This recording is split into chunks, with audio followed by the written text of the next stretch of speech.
مساء الخير على احلى متابعين. ازيكم حبايب قلبي؟ النهارده عاملين ايه؟ وحشتوني وحشتوني وحشتوني. النهارده معانا صينيه كبده فراخ. هنعملها بطريقه جميله وهتعجبكم قوي. بصوا بقى، الفلفل الالوان مع البصل عامل احلى واجمل شغل. ولا الكبده المحمره دي؟ بجد جربوا الطريقه دي هتعجبكم قوي. يلا بينا.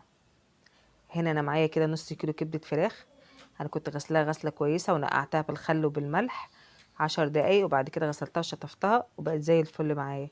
وهنا معايا بصلتين كبار، حبه فلفل احمر، حبه فلفل اخضر، وخلاص على كده. حاجات سهله وبسيطه بس هتدينا طعم جميل جدا. هنا انا هنزل حبه زيت. طبعا أنا هنا حاطه الطاسه بتاعتي يا دوبك على قد الكبده بتاعتي كده، اقلبها فيها واشوحها.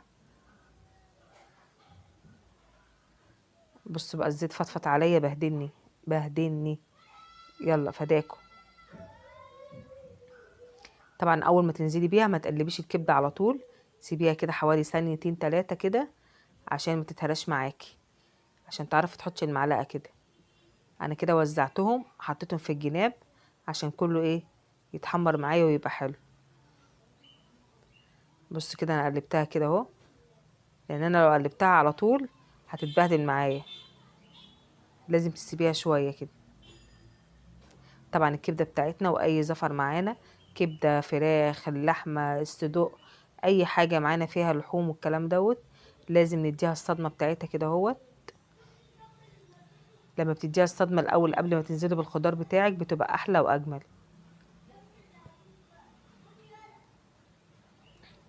طبعا هنا معليه النار عشان ما تنزلش الميه بتاعتها. لو وطيتش النار الكبده هتنزل بتاع الميه بتاعتها، واحنا مش عايزين الكلام ده. فانت لازم تبقى معليه النار.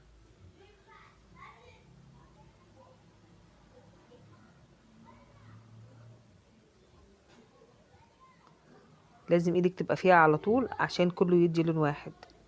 لو حطيتيها ونسيتيها كده هتبص تلاقي حاجه احمرت وحاجه ما احمرتش.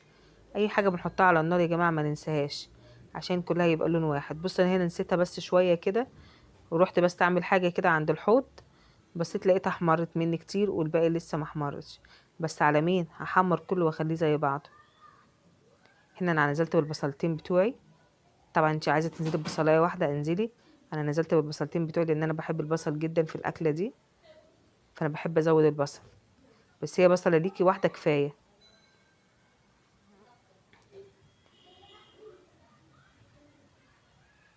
ما تنسيش لو اول مره تشوفي القناه بتاعتي تعملي لي اشتراك وتعملي لايك وتفعلي الجرس عشان يوصلك كل جديد، وتبعتي لي احلى واجمل كومنت. بصي هنا البصل بتاعي دبل معايا. بعد ما البصل دبل معايا كده وحسيت خلاص ان البصل بتاعي دخل على السوا، نزلت بحبه فلفل اسود. حبه فلفل اسود وحبه ملح فقط لا غير. عندك بهارات تانية حطي، مش عندك خلاص هي كفايه حق فلفل الاسود. هو كبده يعني فلفل اسود بس، ولا اكتر ولا اقل. طبعا الفلفل الاخضر مع الفلفل الاحمر ده مدي ريحه ونكهه جميله جدا، وفيها مخليها حراقه، مش محتاجين بهارات خالص. طبعا الاكله دي سهله وتحفه، مع حبه مكرونه جنبها، مع حبه بطاطس محمره. هتعمليها كده هتلاقي اسهل واحلى غدا. احلى غدا واحلى عشاء. من اجمل الاكلات الكبده اسكندراني والكبده الفراخ. طبعا محدش بيقدر يقاوم قدامهم. يا رب بألف هنا وشفا، ويا رب تعجبكم حبايب قلبي. باي باي.